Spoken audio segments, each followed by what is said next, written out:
এবার আমাদের মহারাজ কৃষ্ণচন্দ্র উদ্বোধন করতে চলেছেন পানীয় জলের সরোবর।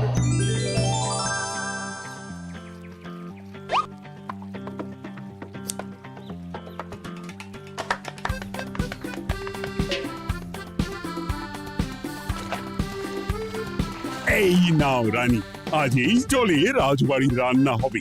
মহারাজ, আমরা সবাই চাই আপনি এই পানীয় জলের সরোবরের ব্যাপারে কিছু বলুন। কৃষ্ণনগরের মানুষের দীর্ঘদিনের ইচ্ছে আজ সফল হয়েছে।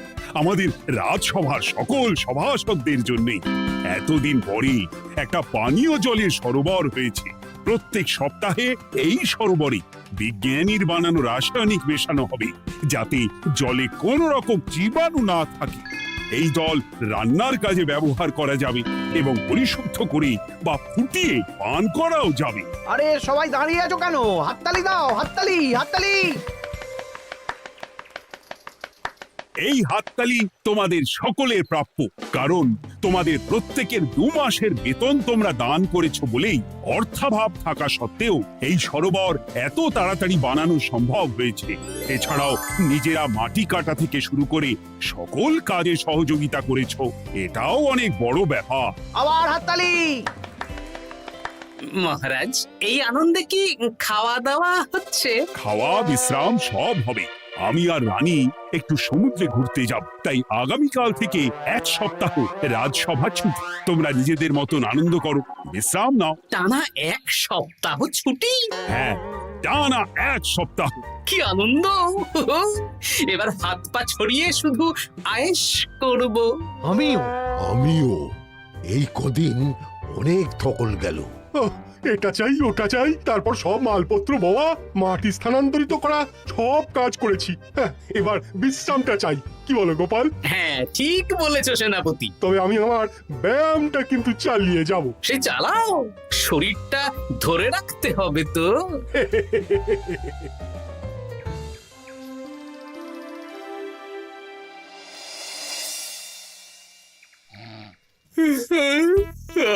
বলি এত ঘুম তো ভালো নয় গো, একটু ব্যায়ামও তো করতে পারো, বুড়িটা একটু কম তো। কি হবে গিন্নি, সুস্থ শরীরকে ব্যস্ত করে এই বেশ ভালো আছি, সুখে আছি। একটু শরবত করে দাও তো। নিজেও তো করে নিতে পারো। আচ্ছা, গিন্নি মানে কি? কি? গৃহিণী, অর্থাৎ যে গৃহের কাজ করবে। আমি যদি ঘরের কাজ করতাম তাহলে তুমি আমাকে গিন্নি বলে ডাকতে। ব্যাপারটা কি ভালো শোনা তো? শরবতটা বানাও দেখি। লোকটার যেন আর তর্স হয় না।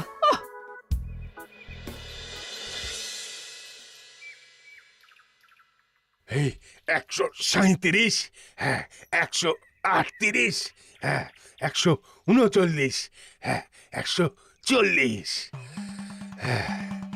গিন্নি, কোথায় গেলে? কি হলো? তোমাকে সেই কখন বলেছি ডিম সেদ্ধ করে দিতে, করেছো? আরে বাবা, সকালে জামা কাপড়গুলো কেচেছিলাম, এখন ভাঁজ করে গুছিয়ে রাখছি। ওসব সেদ্ধ পরে হবে। পরে হলে চলবে না, ওটাই আমার নিয়ম।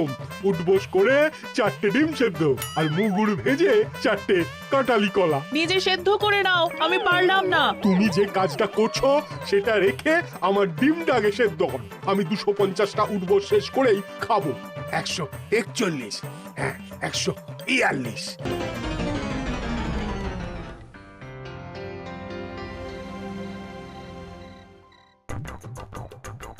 ও গিন্নি, তোমার পিঠে একটু সুড়সুড়ি দিয়ে দাও তো। আমি এখন সন্ধে দেব, সুড়সুড়ি টুসুড়ি দিতে পারবো না বাপু।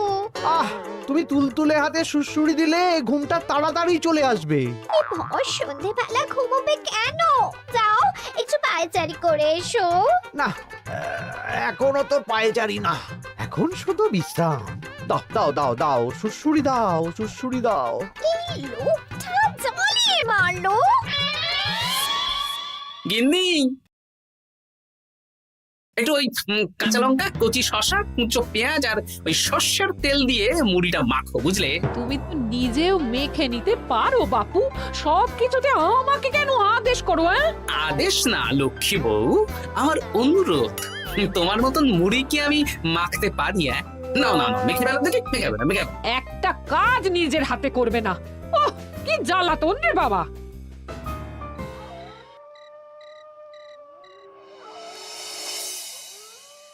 তরকারিটায় নুন একটু কম হয়েছে, বুঝলে গিন্নি?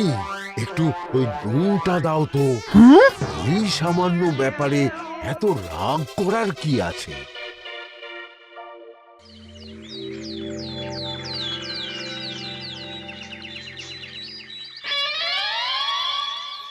এই একটু জল ভরে নিয়ে যাব, একটু শান্তিতে রান্না করব তার জো নেই।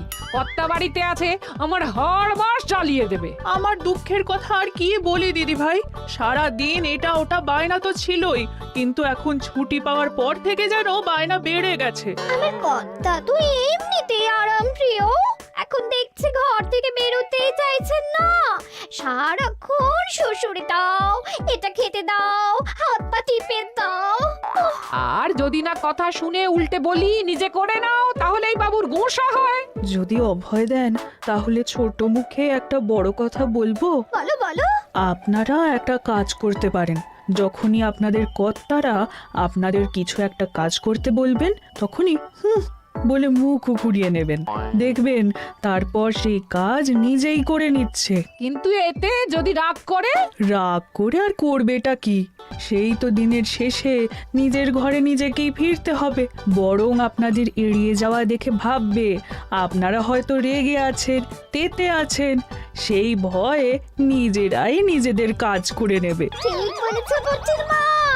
সোজা আঙুলে ঘি না উঠলে আঙুল বেঁকিয়ে ঘি বের করতে হয়, না হলে ঘিয়ের বোতলে তাপ দিতে হয়। ঠিক বলেছো, তোমার এই বুদ্ধিটা বেশ ভালোই দিয়েছো। আমিও আজকে থেকে এই পদ্ধতিটাই অনুসরণ করব। বেশি কথা বললেই ভাবে বেশি পাত্তা দিচ্ছি, নিজের ওজন ধরে রাখতে হবে, যাতে স্ত্রীদের তপে স্বামীরা কাঁপে। এবার সব কাজ নিজেরাই করবে, আর আমরা শুধু রান্না করে খালাস। করবে মানে করতে বাধ্য হবে।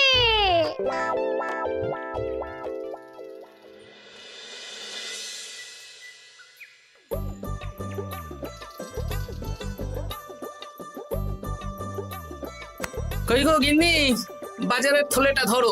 উফ, বাবারে বাবা, কি গরম, চাঁদিটা ফেটে গেল গো। কই গো, নিয়ে যাও। যা বাবা, কিন্তু কথাই শোনে না। আরে বাবা, আমি কখন থেকে হাঁকছি বাজারের থলেটা নিয়ে যাও, কোনো কথা কানেই তোলো না। এ নাও দেখো, তোমার পছন্দ মতন কই মাছ এনেছি, আজকে তেল কই রেঁধো কেমন। ওর কি, আমি স্নানে গেলাম, ভালো করে কষিয়ে রান্না করো, হ্যাঁ, দুপুরে পেট ভরে খাবো। হ্যাঁ, এই তোমায় কি হুহু রোগে পেয়েছি নাকি? হ্যাঁ, যাই বলি তাতেই একটাই উত্তর, হুহু। কি মন্ত্রী মশাই, অনেক দিন হয়ে গেল আমাদের হাতে কোনো কাজ নেই। এখন কি আর গোপালের পেছনে লাগবেন না নাকি? দূর, অনেক তো পিছনে লাগলাম, কিন্তু ফলের ফল তো কিচ্ছু হলো না, উল্টে আমার বদনাম হলো আর তোরাও ফেসে গেলি। তাই আর না। তাহলে এখন কি হাত গুটিয়ে বসে থাকবেন? এখন সুস্থ শরীর ব্যস্ত করতে চাইছি না, বুঝলি?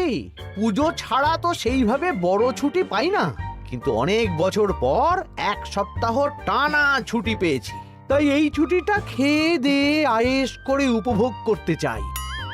বাহ, বেশ টাটকা ফল এনেছেন তো। খাবি? আপনি খাওয়ালে আমরা আবার না করতে পারি নাকি? দাঁড়া, তোদের গিন্নিমাকে বলছি কেটে দিতে। কই গো, শুনছো? কই গো? গিন্নিমা তো কোনো সাড়াই দিল না, তাই তো দেখছি। দাঁড়া, আমি রান্নাঘরে গিয়ে বলে আসি।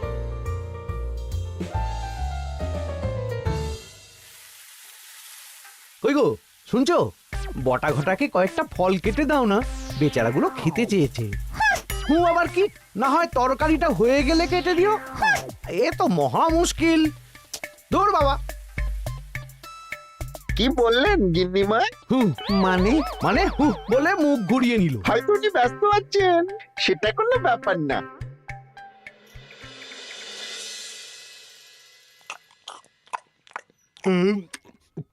সত্যি তোমার হাতের রান্নায় জাদু আছে। হ্যাঁ, বাহ বাহ। কি হলো গো? হ্যাঁ, সকাল থেকে মুখে কুলু পেটে বসে আছো কেন? তোমার কি কিছু হয়েছে?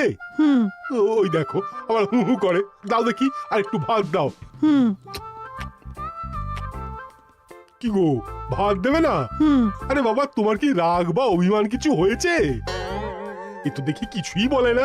এবার বুঝো ঠেলা, শুধু রান্নাটা করব আর কোনো কিছু করতে বললেই বলে এড়িয়ে যাব।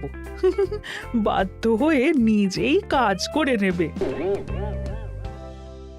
দেখি আজ তেল কইটা কেমন হয়েছে। আহা, এই তুমিও খেতে বসে পড়ো গিন্নি। বাহ, দারুণ হয়েছে গিন্নি। একটু এই, ঝাল হয়েছে কিন্তু ভালো লাগে বুঝলে। কি গো, আমি তো একাই বোকার মতন কথা বলে যাচ্ছি। এই তোমার কি হয়েছে বলো তো?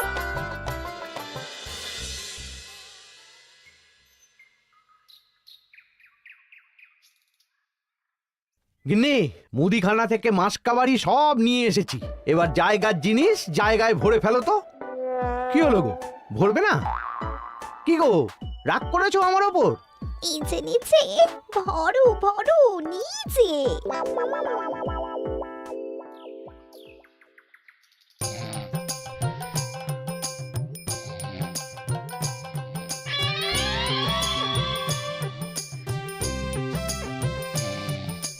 এ কি গো গিন্নি, দুপুরের এঁটো থালা, বাটি, হাঁড়ি, কড়াই সবই তো শুকিয়ে কাঠ।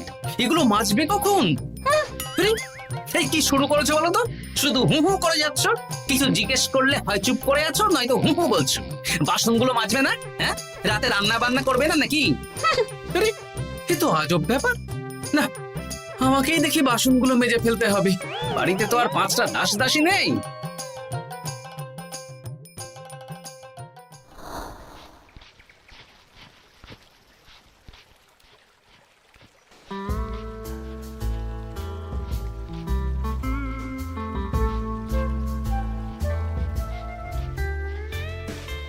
এ কি দাদু, তুমি বাসন মাজছো? কি আর করবো, তোদের দিদার রোগ হয়েছে। কি রোগ হয়েছে দাদু? হুহু রোগ হয়েছে, হুহু রোগ। সেটা আবার কি? আমি কিছু জিজ্ঞেস করলেই হয় চুপ করে আছে, নয়তো হু হু করছে। কি কর দাদু, 1 সপ্তাহ ছুটি পেয়েছো, কোথায় আইস করে কাটাবে তা না তুমি বাসন মাজছো। কি আর করবো বল, সবই ভাগ্য। আরে দাদু, তোমার যে ঘটে বুদ্ধি আছে না, তুমি ভাগ্য বদল করে দিতে পারো। হ্যাঁ, দিদা পুনো হল হলে তুমিও তো বাঘাতে তোল। আর দেখি কবে ঠিক হয়, নইলে তো কিছু একটা ব্যবস্থা করতেই হবে। এভাবে হু হু শুনে তো আর থাকা যায় না, বিরক্তিকর। আরে গোপাল যে, তুমি পুকুর ঘাটে কি করছো? এই দুপুরের বাসন মাজছি। ও, বাসন মাজছো? মাজো মাজো, আমিও কাপড় জামা কেচে বাড়ি ফিরছি। কেন গো, তোমার আবার কি হলো? আর বলো না, একটু ছুটিতে বিশ্রাম নিচ্ছি বা ব্যায়াম করছি, সেসব আমার গিন্নির সহ্য হয় না। কিছু করতে বললেই হু হু করছে। তোমার গিন্নিও হু হু করছে? শুধু আমার না গো গোপাল, মন্ত্রীমশাই আর রাজবৈদ্যের গিন্নিও। এদের কি একসাথে ছোঁয়াচে হু হু রোগে পেয়েছে নাকি? হ্যাঁ, তাই তো মনে হচ্ছে সবার গিন্নি শুধু রান্না করছে আর কিচ্ছু কুটো নেড়ে দুটো করছে না। হ্যাঁ, আচ্ছা বুঝেছি, আমরা যে বিশ্রামে আছি সেটা এদের সহ্য হচ্ছে না। কি করা যায় বলো তো? আমাদের বউ যখন কাজ করছে না, তখন নতুন বউ আনতে হবে, মানে আবার বিয়ে করতে হবে। কি যাতা কথা বলছো গোপাল? মানে ব্যাপারটা হলো গিয়ে,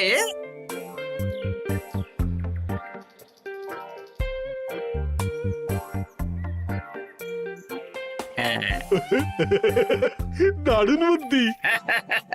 তুমি এক কাজ করো, মন্ত্রী মশাই আর রাজবৈদ্যকে এই বুদ্ধির ব্যাপারটা জানিয়ে দাও, আর কাল বিকেল বেলা থেকে আমাদেরও হুহু রোগ শুরু হবে। কেমন? বেশ বেশ।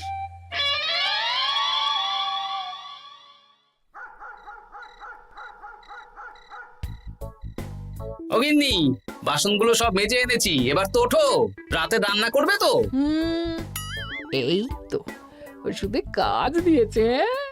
এভাবেই খাটাবো, ছুটিতে বাড়ি বসে পায়ের ওপর পা তুলে খাওয়া বের করে দেবো, বের করে দেবো। হ্যাঁ, তুমি মনে মনে কি ভাবছো আমি ঠিক বুঝতে পারছি। সারা বছর খাটাখাটনির পর আমার 1 সপ্তাহ ছুটির সুখ তুমি চোখে দেখতে পারছো না। কাল খেলা ঘুরে যাবে।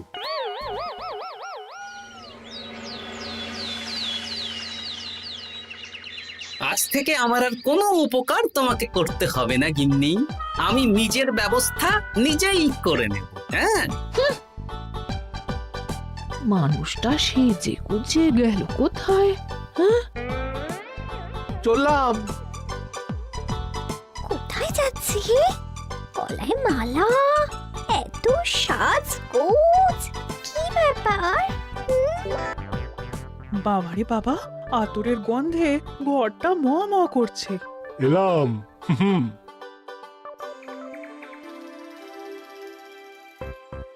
আরে আর বলো না, আমার মানুষটা যে আজকে সকাল সকাল সেজে গুজে কোথায় গেল কিছুই বুঝতে পারলাম না। আমার কথাও তো গলায় মালা পড়ে গেল। আমার কর্তা তো রজনীগন্ধা ফুলের আতর মাখছিল। কোথাও কি কোনো নিমন্ত্রণ আছে নাকি? কিছুই তো বুঝতে পারছি না। আমাদের এই হু হু ওষুধে বেশ কাজ দিয়েছে, কি বলেন? হ্যাঁ, হ্যাঁ, এখন আর বেশি বায়না করছে না। একবার হুক করেছে আর নিজেই সেই কাজ করে নিচ্ছে। আমি শুধু রান্নাটুকু করি, বাকি সব কাজ ওকে দিয়ে করাচ্ছি। কিচ্ছু বলতে হচ্ছে না, বাধ্য হয়ে করছে। আমিও তাই। আজকে তো ভেবেছি খাবার ঢেকে রাখবো, নিজে বেড়ে নিয়ে খাবে। বায়না একেবারে গুছিয়ে দেবো। হ্যাঁ,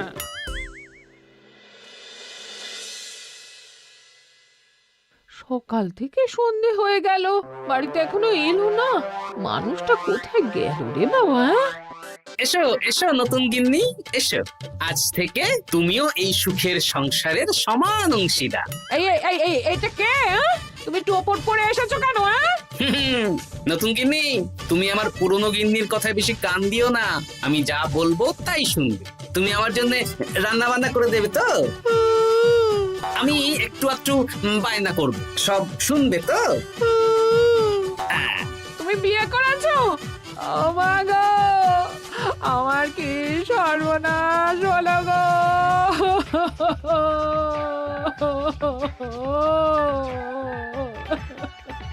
চলো নতুন বউ, মোড়ের মাথায় গরুর গাড়ি দাঁড়িয়ে আছে, চলো চলো চলো। ওগো, তুমি এরকম করো না, আমি আর বাঁচবো না। কেন এত কষ্ট দিচ্ছ? সামান্য হু করার জন্য আরেকটা বিয়ে করলে? আমাকে পিঠে সুড়সুড়ি দিয়ে দেবে তো গো নতুন বউ? এটা কে? এ কি হলো? আমার বন্ধু বান্ধবরা এলে তাদের একটু ফল জলখাবারের ব্যবস্থা সব তুমি করবে তো? ও মা গো, এ কি সর্বনাশ হলো আমার! এই আমার সাথে এটা করতে পারলে? আমি কি অপরাধ করেছি? দেখো, ঘরের কাজ আর আমার একটু একটু বায়না, এগুলোই তোমাকে সামলাতে হবে, বুঝলে? তাহলেই তোমাকে রানী করে রাখবো, কেমন? এই, এটা কে? আমি বেঁচে থাকতে তুমি আবার বিয়ে করলে? ওর কথা শুনো না, তুমি আমার দুয়ো রানী। এ তো দেখছি বড্ড কান্নাকাটি করছে। চলো দুয়ো রানী, আমরা কদিন একটু ঘুরে আসি। চলো, এখনই যাব। না না না, আরে ওর কথা শুনো না, আমরা ঘুরবো। মোড়ের মাথায় গরুর গাড়ি দাঁড়িয়ে আছে, চলো চলো।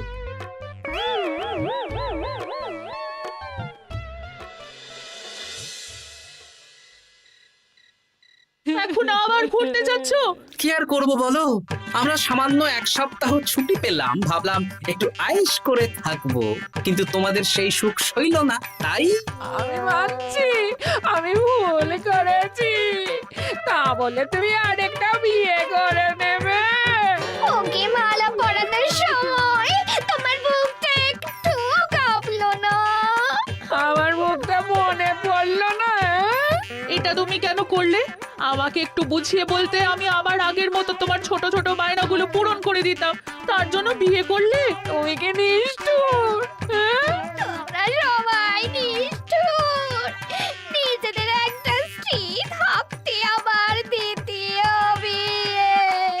কি আর করবো, স্বামীর সামান্য আবদার স্ত্রী না রাখলে তো কোনো সংসারই সুখের সংসার হতে পারে না। অগত্যা। এখন তোমরা যদি কথা দাও যে আগের মতন আমাদের ছোট ছোট বায়নাগুলো সামলাবে, তাহলে নতুন বউকে ওদের বাড়ি পাঠিয়ে দেব, আর আবার আমাদের পুরনো সংসার, সুখের সংসার ফিরে আসবে। সত্যি হ্যাঁ, বেশ কথা দিলাম। দাও দাও মুখ পুরীকে বাড়ি পাঠিয়ে মুখ পুড়ি নয়, পোড়া। এই যে সভাকবি, ঘোমটাটা তোলো তো।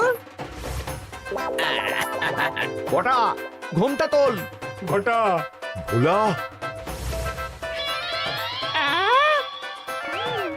তার মানে তোমরা কেউ বিয়ে করোনি? না, তোমাদেরকে পথে আনার জন্য একটা ছোট্ট বিয়ের অভিনয় করলাম। আচ্ছা, এবার তো অভিনয় বুঝে গেলাম। এবার যদি তোমাদের বায়না না রাখি, তাহলে সত্যি সত্যি আমাদের বিয়ে করতে হবে। নয়, হ্যাঁ। হাসির রাজা, জ্ঞানের রাজা, রসিক রাজা।